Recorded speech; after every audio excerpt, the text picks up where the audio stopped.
Hi guys, it's Kelly here, and I am thrilled to welcome you to the Altenew and My Sweet Petunia collaboration vlog hop.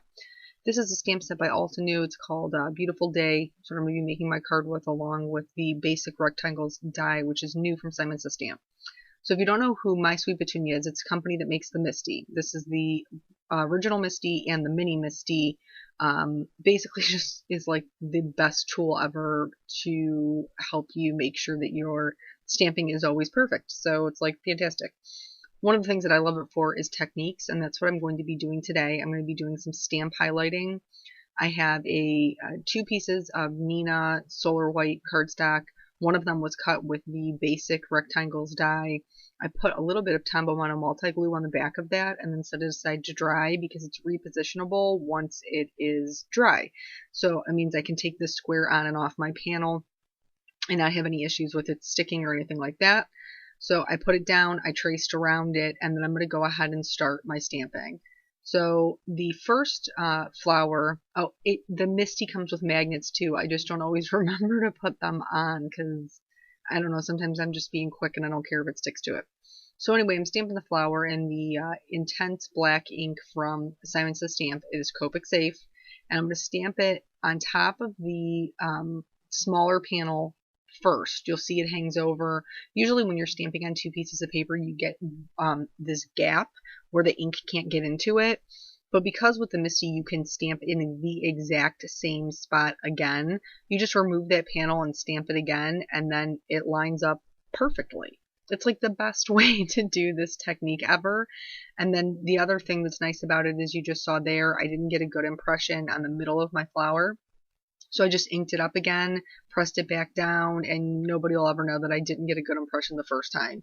Whereas if I had just used a regular block, I would have had to try to line it up myself. And I gotta be honest, I know everybody's like, they're clear, you can see right through them. I'm not good at that. I'm just not. Mine's always offset. I hate it. So I'm going to mask that flower. I'm going to clean the stamp. Make sure you're cleaning it in between. And then I'm going to go ahead and stamp it a second time. I prefer one layer panels, but you don't necessarily have to do that. You could do this style with stamping the flower on the background and then putting a die cut on top of it. That would be super cool also, where you trimmed off the panel. So there's just a couple of different options. So basically here I am. I have two panels that are stamped exactly the same. And the one on the outside, the larger, that's going to be my whole card front, I'm going to color this with just grays so that the focal point is the smaller panel that's going to have color on it, and that is kind of what stamp highlighting means. Basically, it's anything that you do to highlight a portion of your stamp. So I've done it a couple of different ways. I've drawn like a square around it with like framed in with lines and just colored what's in the square. I have done where I use a die cut as a mask and just colored what was in there. Or it could be something where you don't add any color to the outside and you just do part of it that's colored. I happen to enjoy coloring things white or in grayscale. So I figured I would do one whole flower to show you guys what that looks like, even though I don't need to. I only need to cover the portion of it that's going to be seen. I struggle with this a lot. I don't know why. I always feel the need to like color the whole image, even though nobody else is going to see what's underneath it. So I don't know. That's probably something I should work on. But anyway, so while you're watching this coloring, let me talk a little bit about this collaboration. If you are watching on or around June 29th of 2016, this is part of a blog hop on my blog that will be linked below if you're watching on YouTube. And there's some really cool giveaways. So Misti is giving away My Sweet Petunia is giving away two mini Mistis. And then Altenew is giving away three $30 gift cards to their store. And they have a ton of different stamp sets. I own bunches of them. If you're into the builder stamp sets, they're like the go-to for that. They have a ton of builder stamp sets, which are just really, really pretty. So, but the winners will be announced July 3rd. So you got to get your comments on the blogs before July 3rd. It starts at the Altenew blog hop, or blog hop. Good God! It starts at the Altenew blog, and there's a link to them as well as the next stop on the hop on my blog. So you can go check that out if you are watching in between those dates and would like to maybe win something. So basically what you see me doing here is when you're coloring something white, you're only adding in the shadows. So I prefer to start with my lightest color. I lay down my shadows with my lightest color because those are easiest to cover up if you make a mistake. And then I go back through from lightest to darkest, darkest to lightest. With this dark color, which is C5, there's a lot of people, a lot of artists that will go C7, C9 when they're coloring something white. I don't quite have the audacity to do that yet. I have tried it in the past, and I just really didn't love it as much as I love just these three. I feel like it gets me fairly good depth, and I'm happy with it. But the C5, you're only going to add sparingly. So basically, shading is where something joins, it's automatically going to be darker. Where something is folded over, it's automatically going to be darker. So there's a ton of these petals that roll in on themselves. Wherever the overhanging parts are, the part that's on top that hangs over will be lighter. The part that's underneath that's they're shadowing, that's where you're going to put your darkest shading at. I didn't do a ton of blending out with this. I didn't really feel like it was necessary. I just did, basically back to the C3. I don't even know if I went back through to the C1. I guess we're going to find out here in a second. But I just didn't feel like it was necessary. I felt like I had pretty good blending with what I had going on. And again, you're only going to see a portion of this. The only reason that I colored the entire flower was just so you could see what that would look like. I have other videos out there for coloring white flowers, and if I think about it, I'll link them. But let's be honest, I'm lazy, so I probably won't. Sorry. So for the leaves, I wanted the centers to be darker. So that's where I'm adding the majority of my shading, and I'm just flicking that out toward the edges. I already knew how I wanted to color the leaves when they were in color. So basically, I'm just trying to mimic that as best I can in my grays. I knew that my darkest color would be in the center, and then the lightest would be on the edges. So that's what I'm using as my quote-unquote white. As we move closer to the picking of the color combination, let me explain to you how I picked it. But first, here you can see me making sure everything is lining up the way that it's supposed to. The reason I'm doing that is because I want to make sure that with the grayscale, I've covered everything that's going to be seen. Because even though I colored the entire flower on the bottom, I didn't color the entire flower on the top. I only colored a portion of it. So here, normally when I color, I pick 4 colors to get to my ultimate goal. So if I want a red, I usually do R32, R35, R29, R59. Those are my go-to.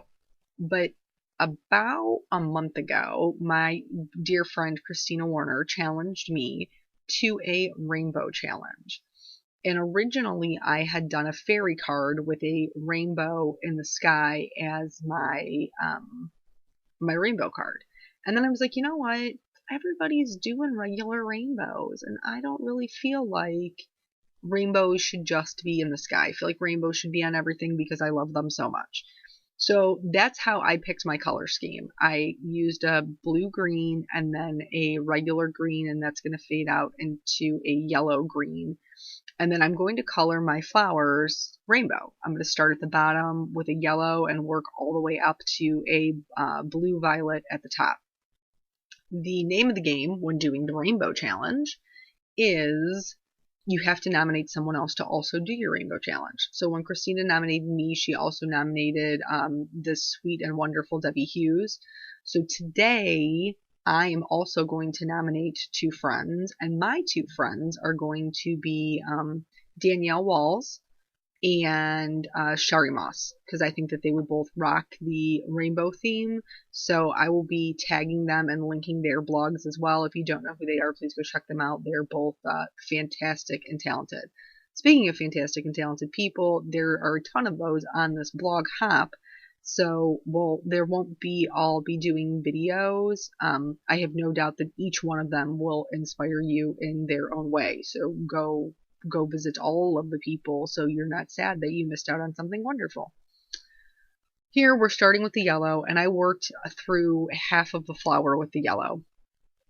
And then I'm going to go in with the orange. This bottom flower is going to go yellow, orange, red. I use the term red loosely because even though I did use ours, it came out very pale. It's not a true red. I'm coloring it the same way that I colored the black and white one, but I'm having to be, I guess, a little bit more aware of where they're going to blend at. So I used my lightest colors to lay down my shadows just like I usually would. And then I'm going to go back in as we progress to, I thought they were going to be my lightest colors is how I should put it. They didn't turn out to be my lightest colors. When you're blending multiple colors together, at least for me, it's very hard to pick them out beforehand because I'm not really sure what's going to work together and give me depth. So basically what I do is I pick the color that I like the most. So I started with the, I think it was the Y13 and a YR15 and then a R22. Because when I looked at them on my swatch sheet, they looked like colors I wouldn't have a problem blending together. And when you're blending colors together, that's really what you're looking for. You want to pick colors that are a similar saturation and colors that would normally blend well together. You don't want to try to blend like, I don't know, a red and a green because they're complementary colors. So it's just going to give you brown. That's not pretty on a flower. So I tried to keep that in mind so that it was a natural progression of the rainbow up the card. Here is when I started bringing in some of the lighter colors. I thought the R22 was going to be my lightest. It didn't turn out to be that way. The R20 was, and that gave me a better overall blend. So don't feel like you're pigeonholed into whatever you picked in the beginning. Just go with what you feel like is going to work for your card. Here I brought in some YR02. I felt like there was far too much yellow and not nearly enough orange. So I picked that YR02 and then going back over it with the YR15 to just kind of really bring about that orange so there's a natural transition. But even here, I'm using a couple of different colors from each family to get the depth that I want, to make sure that there are highlights and shadows. Don't be afraid to leave a little bit of white for your highlight. Not everything has to be colored in. On the most of the colors, I did use the lightest color to color in the highlight, but for the yellow, I didn't. For the yellow, it was so pale, a white would have been a natural highlight. Once I had that first flower done, I moved on to the next one. A natural transition from red to a red-violet, or as we like to call it, pink, is, that's fairly normal. It wasn't going to be something that was going to look weird next to each other. And then from the pink, I'm going to go to a brighter violet, from there to the blue violet. Again, this is just something that I thought would work out nicely. I was happy with the way that it came out at the end of the day. Just don't, if your colors don't blend at first, and for me those pinks were a little difficult, just because the RV04, I can't remember what the name of it is called. I think it's called Shaq Pink. I tend to go by the numbers, but anyway, it's so bright. It's super, super bright, and it's beautiful, but sometimes it can be hard to blend with some of the other colors. And even with its own color family, when you put the RV02 on top of it, it tends to make the RV04 disappear. So if that happens to you, don't think you're doing something wrong. That's just like the formula of the marker. But anyway, so I went through, added all of those colors, and now I'm going to go back in and add those darkest shading. Remember, we talked about where it folds over, it will be darkest. The center of the flower, where everything's kind of folding into itself, will be darker. Anywhere that two things join together is generally darker. So where the petals meet each other, where one lays on top of another, that will all be your darker areas. Anything on top, when you're looking at it, even though it is a flat image, we're trying to color it in a way so that it's not flat. Those highlights will be on whatever is on top. That should be your lightest portion. Naturally, when something is darker, it falls into the background, so you really want those highlights to kind of pop and bring everything to the forefront. I didn't really have too many issues blending the violet into the blue violet, and especially not once I picked up some of the lighter colors, which we'll be doing to finish off the flower. Here's that Shaq Pink I was telling you about. And it's very, very bright. It's a beautiful color. It's one of my favorites. I use it all the time. I use all the same colors all the time. I don't know who I'm kidding. I fall into like these marker ruts, and then just forever all of the things are the same color. I was pretty proud of myself on the reds that I chose, because those aren't normally the reds that I use. I was like, yeah, breaking out of this rut. But not really, because I still used most of the same colors that I normally use. Baby steps, people. Baby steps. Don't rush me. Here, I'm blending those out with the RV02, trying not to completely eat up the RV04. And there are times where I may go back in after the fact and add a little more. It's all about just working the image. There isn't like a steadfast rule that says like you can only color an image once, or you can only go over them twice. You can do whatever you need to do to get the blend that you're looking for, and as long as you're working on quality paper, that shouldn't be a problem. You shouldn't have any pilling or anything like that. Some people don't like when the markers soak through to the back of their paper. Like if you're working on a card base and you've just folded it over and you have no extra panel, sometimes you can get some bleeding through to the back. I don't ever do that. I always work on separate panels, so that's not necessarily a problem for me. If that is something that's a problem for you, you can always cut a secondary piece to put in the front, to kind of like a liner to cover that up. So as long as like you're good with that, then you don't have to worry about bleeding through the back. So I used a white gel pen just to add some highlights to the stamen. And then the color that we're missing from the rainbow is blue. And I love blue. It's my favorite color, so I couldn't leave it off. So basically what I did was I outlined the image. This is also something that I like to do anytime, really, especially with a blue or a blue-green, because it helps make those colors pop. I start with my darkest color to the closest to the image, and then I usually use two colors to blend back out. I also like to outline all of my images. This is a personal preference. It's not something that you have to do. I just have a love affair with a bold black outline. Here, I was checking. One of the things that's nice about the Misti is it has those lines so you can see that everything was straight. So I was just tilting it up so I could make sure my sentiment was straight. I'm going to stamp this directly over everything that is there using black Simon Says Stamp ink. And there's a lot of people who are like, OMG, you just totally stamped over all your coloring. I did, but I'm not concerned. Even though it doesn't seem legible now, the trick is using this fancy white gel pen to trace around your sentiment. It helps it pop off the page. All I did was add a few clear sequins and adhered my panel flat with Tombow Mono Multi Glue, and it was done. So thank you so much for joining me. Don't forget to stop by the blog to enter to win, and I will catch you guys on the next video. Bye.